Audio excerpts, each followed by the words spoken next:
The invitation arrived at Miraflores Palace on a Tuesday morning that would change European politics forever.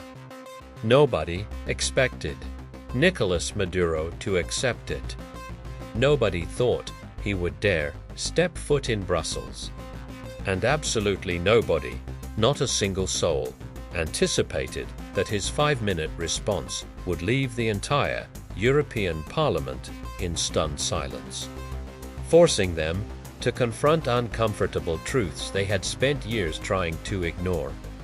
The European Parliament's session was titled Democracy and Human Rights in Latin America. But let's be real, it was planned as a routine condemnation of the Venezuelan government. The speaker list was a who's who of Maduro's critics, opposition figures, European officials, human rights organizations all lined up, ready to deliver another blow. It was supposed to be a one-sided affair, another easy diplomatic victory for those pushing for regime change in Venezuela. But then, something completely unexpected happened. A Spanish MEP named María José Parra, known for her independent streak, stood up. During a preliminary session, she made a proposal that sent a shockwave through the room. She said, "If we're going to discuss Venezuela, shouldn't we hear from Venezuela's elected president directly?" The backlash was immediate and fierce. Conservative MEPs were outraged, arguing that giving Maduro a platform would legitimize his government. Liberal representatives claimed it would be a propaganda coup for an authoritarian regime. But Parra held her ground. Supported by a small but vocal group who believed in hearing both sides, she pushed back. Democracy means listening to different voices, she insisted during the heated debate. If we condemn someone without allowing them to respond, how are we any different from the authoritarians we claim to oppose? The vote was nail-bitingly close, far closer than anyone imagined. It passed 367 in favor, 298 against, with 48 abstentions. An official invitation would be sent. But most of the MEPs just shrugged it off. They were convinced Maduro would never accept. Why would he willingly walk into a hostile courtroom, a lion's den, where he was already judged and sentenced? Back in Caracas, President Maduro read the invitation letter with a growing sense of opportunity. His advisors were dead set against it. "It's a trap," warned his foreign minister, Carlos Ferrioletas. "They just want to humiliate you in front of the entire world. The defense minister Vladimir Padrino blah blah. This equals suicide. They've already made up their minds about us." But Maduro saw something his advisors missed. He saw a chance. For years, Venezuela had been judged in these European forums without ever being allowed to speak. European media had branded him a dictator. European politicians had openly called for his removal. And European sanctions had crippled his country's economy. Now, finally, he had a chance to speak directly to his accusers. He looked at his stunned cabinet and made his decision. "I'm going," he announced, "not to defend myself, but to defend Venezuela." The news of Maduro's acceptance hit Brussels like a thunderclap. Security officials went into overdrive, planning for protests, diplomatic incidents, and potential violence. Media organizations scrambled for credentials, sensing this would be one of the most explosive parliamentary sessions in years. Opposition groups called for massive demonstrations, while Maduro's supporters organized counter-protests. Suddenly, a wave of regret washed over the European officials.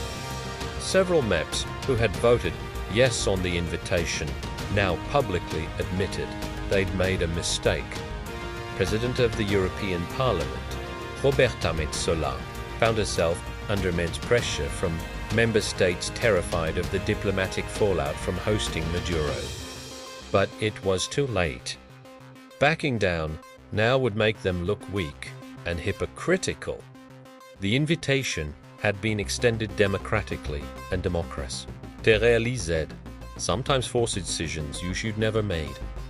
On the morning of October 12th, 2023, President Nicolás Maduro's plane touched down at Brussels airport.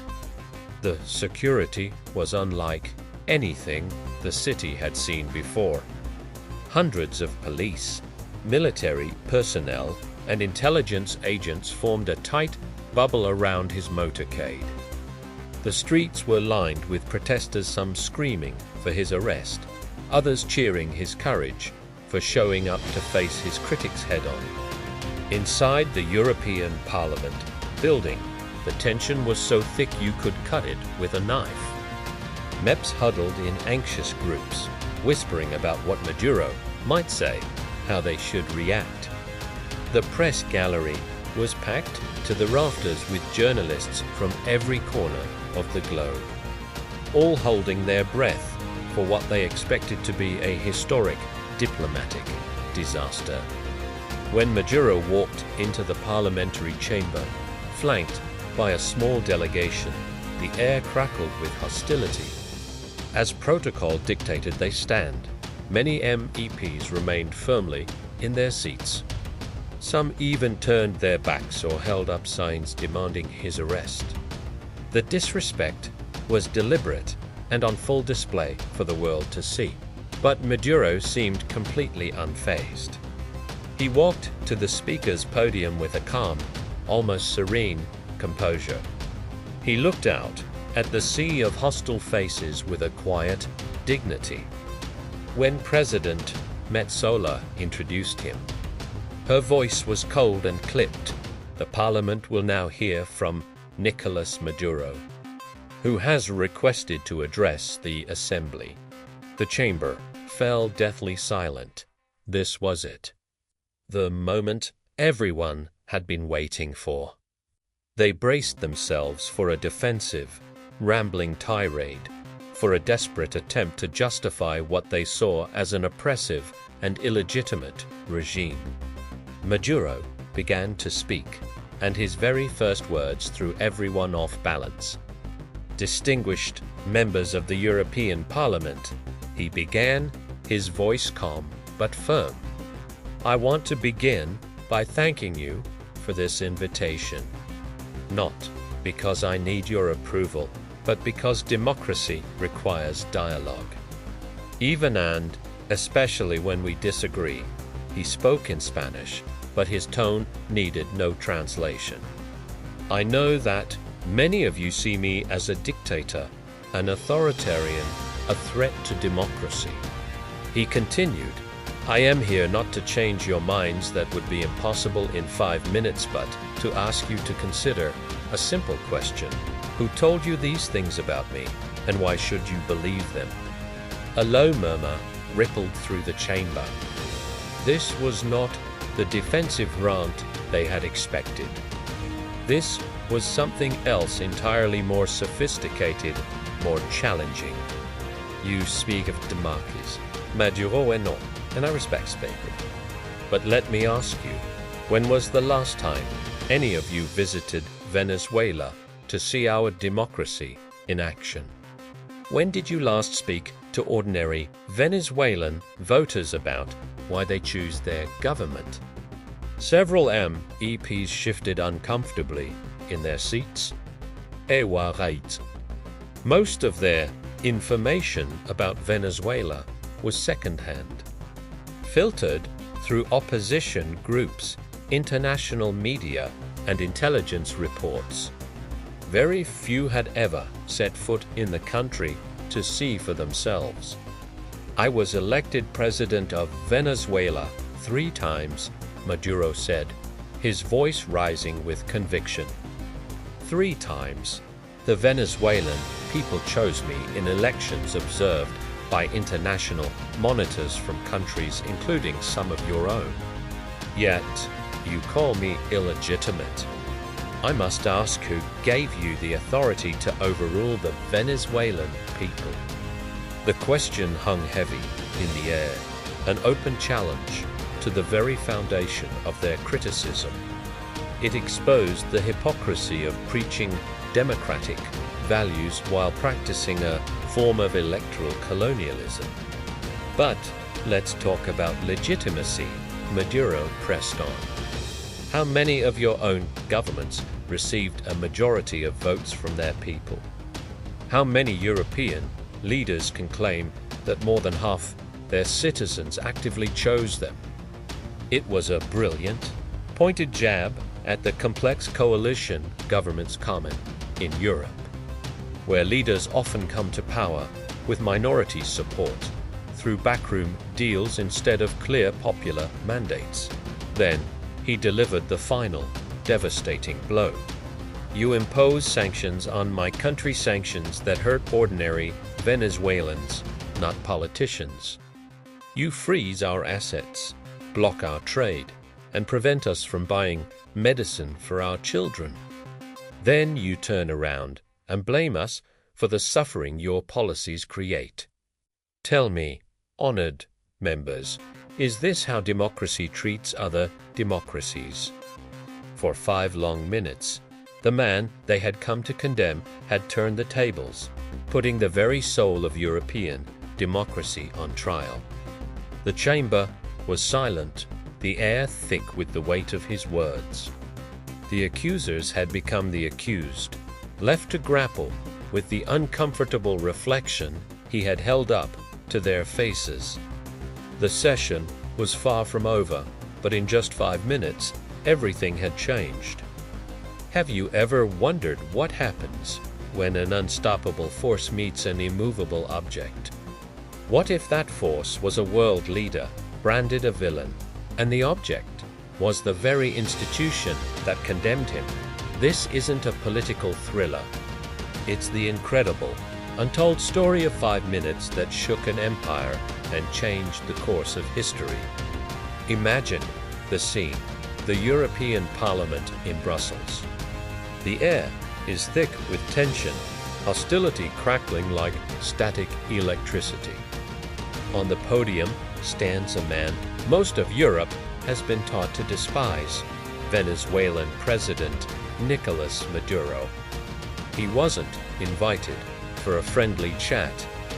He was summoned, almost like a defendant, to face his accusers. Protesters were chanting, and many members of the European Parliament, or MEPs, were openly hostile, ready to tear him apart. But then the unexpected happened. As Maduro began to speak, the chamber slowly grew quieter. The initial barrage of hostility began to fade, replaced by a complex, uncomfortable silence. He wasn't spouting political jargon or reciting dry statistics. He was telling a story. His voice softened as he spoke of Maria Gonzalez, an 8-year-old diabetic girl in Caracas. He described how she nearly died last month because sanctions, the very sanctions championed by many in that room, had blocked the import of the insulin she desperately needed. When she asked her mother why she couldn't get her medicine, Maduro's voice echoed. What should her mother have told her? That Europeans decided her life was less important than their political opinions. That single story pierced through the armor of political abstraction. You could see it on their faces. MEPs, who were just moments ago shouting, now looked down, visibly uncomfortable. Perhaps they were thinking of their own children, their own grandchildren.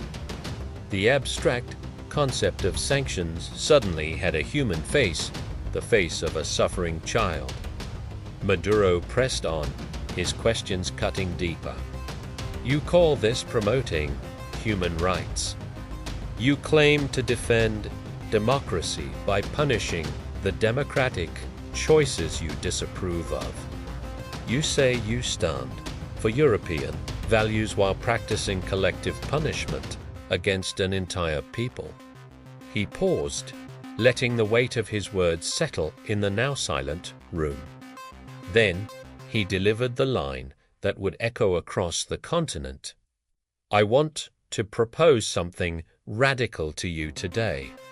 Instead of talking about Venezuela, what if you actually listened to Venezuelans? Instead of deciding our fate in Brussels, what if you respected our sovereignty? Complete silence.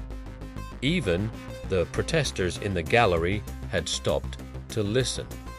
It was a simple, powerful challenge. He wasn't just defending his government.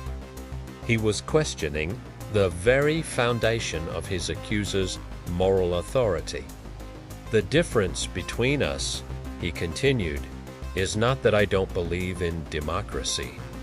It's that I believe democracy means respecting the choices people make, even when those choices inconvenience powerful interests. Then his tone hardened. It was time to talk about the elephant in the room. Let's be honest about what this is really about, he said, his gaze sweeping across the chamber. Venezuela has the world's largest oil reserves. We have gold, we have diamonds, we have rare earth minerals that your industries need. And we have decided that these resources should benefit our people, not your corporations. That's what you really object to, isn't it? The uncomfortable truth hung in the air. Many MEPs couldn't meet his eyes. Your companies made billions from our oil when we had governments that served your interests, Maduro declared. Now you have sanctions and regime change operations because we have a government that serves Venezuelan interests. Don't dress up imperial economics as humanitarian concern. The chamber erupted. Shouts of objection, demands for him to be removed. But the president of the parliament, Toerkredi, called for order and let him finish. He had just seconds left. I'm not you, esse calmly, Dalinju. If you truly believe in the democratic values you claim to champion, then practice them. If you believe in human rights, then stop punishing innocent people. As he approached his 5-minute limit, the tension was unbearable. I'll end with this thought, he said, his voice carrying the weight of the moment. Today, you have heard directly from the man you have condemned. What you do with this opportunity will say more about European democracy than anything I could tell you. He paused one last time, looking out at the sea of faces. The Venezuelan people elected me to defend their sovereignty, their resources, and their right to choose their own path. I have done that today, ... History will record not just my words, but your response to them. Choose wisely. He stepped back.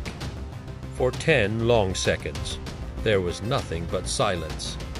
Not an angry silence, but a stunned, contemplative one. Then, slowly, applause began to ripple through the chamber. Not from everyone, but from a significant group who had been moved, whose perspectives had been shaken. The aftermath was immediate. Within hours, the #M_ADURO@EP was trending across Europe. Clips of his speech went viral. News Channel, which had presented a single, filter narrative, were now forced to play his words, unedited. But the real change happened inside the parliament. That evening, a débat en Latin, America relation turned into the most serious discussion on the topic in decades. The MEP who invited him, Maria José Parastuiwi, something we heard from someone we had judged without listening to. His arguments deserve consideration. MEPs who had been staunch supporters of sanctions started to question their morality. Critics of Maduro began to admit that the EU's one-sided approach might have been counterproductive. 3 weeks later, the unthinkable happened. The European Parliament passed a resolution by a narrow but decisive margin calling for renewed dialogue with Venezuela and a review of the sanctions. It was a seismic shift. This wasn't just political theater. It had real-world consequences. European nations like Spain, Italy, and France quietly began re-establishing diplomatic ties. Major European companies started lobbying their governments, recognizing the immense economic opportunities they were missing. 6 months after his speech, President Maduro was in Caracas, hosting a delegation of European business leaders. The reception was starkly different. Here, he was treated not as a pariah, but as the leader of a sovereign nation with resources Europe desperately needed. Perhaps the most profound impact was on the public. For years, Europeans had heard one story. Now, they had heard another. Public opinion polls showed a dramatic shift. While many still held criticisms, a growing number opposed sanctions and favored diplomacy. Maduro's 5 minutes had humanized him and complicated the narrative. A year later, when Maduro was re-elected, the European response was unrecognizable. Instead of automatic condemnation, there were calls for engagement. The speech had forced Europe to see Venezuela not as a problem to be solved, but as a nation of people making their own choices. In his memoir, Maduro reflected to intimate, "I went to plant a seed of doubt in minds that had been closed by propaganda. Sometimes, all it takes is 5 minutes of truth to begin changing the world." Today, that speech is studied as a masterclass in political discourse. It showed how to turn a hostile interrogation into a platform for moral leadership. In an age of information warfare and deep divisions, it proved that the truth, spoken with courage, can still break through. The 5 minutes that silenced the European Parliament showed that sometimes the most powerful weapon isn't force or money. It's the courage to speak truth to power. The silence that followed wasn't just an absence of noise. It was the sound of certainty crumbling, of minds opening, and of a new conversation beginning. And that kind of silence can be the most powerful sound of all. Thanks for watching. If you found this story as fascinating as we did, don't forget to like, subscribe, and hit the notification bell for more deep dives into the moments that shape our world.